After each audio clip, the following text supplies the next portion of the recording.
I don't know what to say, really.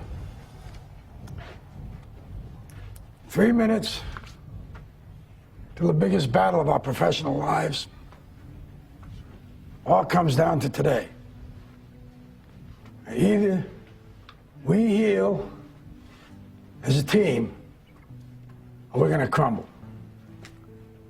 Inch by inch, play by play, till we're finished. We're in hell right now, gentlemen. Believe me.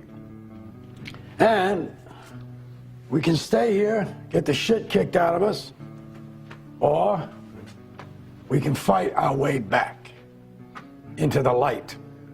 We can climb out of hell. 1 inch at a time.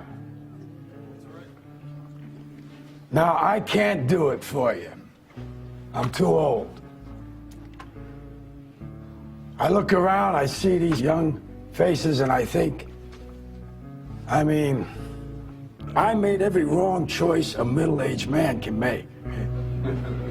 I pissed away all my money, believe it or not. I chased off anyone who's ever loved me. And lately, I can't even stand the face I see in the mirror. You know, when you get old in life, things get taken from you. I mean, that's part of life. But you only learn that when you start losing stuff. You find out life's this game of inches. So is football. Because in either game, life or football, the margin for error is so small. I mean, 1/2 a step too late or too early, and you don't quite make it. 1/2 second too slow, too fast, you don't quite catch it. The inches we need are everywhere around us. Hell yeah. They're in every break of the game, every minute, every second. On this team, we fight for that inch. On this team, we tear ourselves and everyone else around us to pieces for that inch. We claw with our fingernails for that inch. Because we know when we add up all those inches, that's gonna make the fucking difference between winning and losing. Between living and dying. I'll tell you this, in any fight, it's the guy who's willing to die who's gonna win that inch. And I know if I'm gonna have any life anymore, it's because I'm still willing to fight and die for that inch. Because that's what living is. The 6 inches in front of your face. Now, I can't make you do it. You gotta look at the guy next to you. Look into his eyes. Now, I think you're gonna see a guy who will go that inch with you. Hell yeah. You're gonna see a guy who will sacrifice himself for this team because he knows when it comes down to it, you're gonna do the same for him. That's a team, gentlemen. Hell yeah. And either we heal now as a team, or we will die as individuals. That's football, guys. That's all it is. Now, what are you gonna do?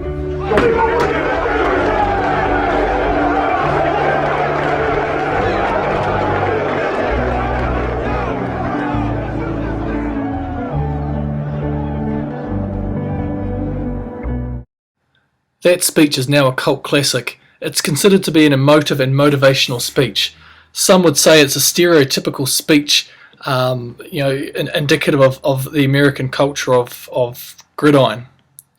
It was designed to fire up his team, and is one that is also rich in hegemonic masculinity stereotypes. Violence in sports comes in many forms, and it is grounded in social and cultural factors related to the sport ethic, commercialization, gender ideology, and ideas about masculinity, the dynamics of social class and race, and the strategies used in sports. Today's video will examine the sociological concept of hegemonic masculinity, and particularly how it relates to violence in sport. Boys and young men learn early on that being a so-called real man means you have to take on this tough guys. In other words, you have to show the world only certain parts of yourself that the dominant culture has defined as manly. You can find out what those qualities are if you just listen to young men themselves. A real man is physical. Strong. Independent. He's powerful. Physical. Intimidating. Strong. Independent. In control. Rugged. Scares people. Powerful. Respected. Hard. A stud. Athletic. He's muscular. A real man is tough. Tough. Tough. And just as most young men know what our culture expects of a so-called real man, they also know very well what you get called if you don't measure up. To be a real man, to be tough, strong, independent, respected, means fitting into this narrow box that defines manhood. The terms that are the opposite of that, wuss, wimp, fag, sissy, are insults that are used to keep boys boxed in. So if you're a boy, it's pretty clear there's a lot of pressure on you to conform, to put up the act, to be just one of the guys. This concept of hegemonic masculinity is reinforced through media and other advertising, as can be seen in these clips here. And in many societies, participation in power and performance sports has become an important way to prove masculinity. Boys discover that if they play these sports and others see them as being able to do violence, they can avoid social labels such as pussy, girl, fag, wimp, and sissy. Studies have shown that if a boy or young man avoids these sports, he risks estrangement from his male peers. So what does this mean?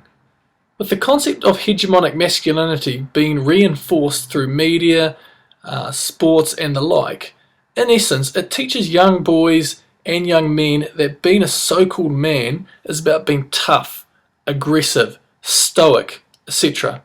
And this creates the potential for redefining what is the norm in our sporting culture. Gloves off, it's time for gloves. Oh, Gloves, actually. yes. Listen here. Takes his gloves I'm gonna off. tell you Watch one more out. time. George, if you want to be the superstar, be the superstar. Be aggressive with all these little passes holding around your back. Be aggressive. Be the man you're supposed to. You will get them calls then. Now, stop crying. Play the game like a man.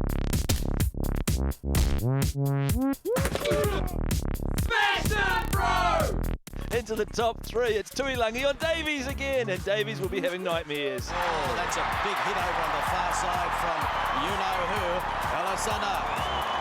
Tuilangi. Ioane throws him the hospital pass, and Tuilangi...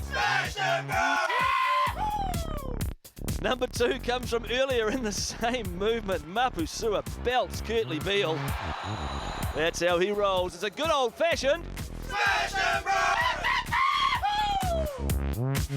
And now, number one, the moment you've all been waiting for, and who else could it be but Tuilangi? Oh, and Tuilangi came in and absolutely hammered Mark Gerard. Oh. Actually, Clarkie, I think you'll find that it's called a... What is your definition of smash mouth football, sir? No matter what it takes, to win. A lot of bodies smashing into each other. Physically, mentally, just hard-nosed, smashing. Are there body parts on the field? Is there debris on the field? Is there broken dreams and broken digits on the field?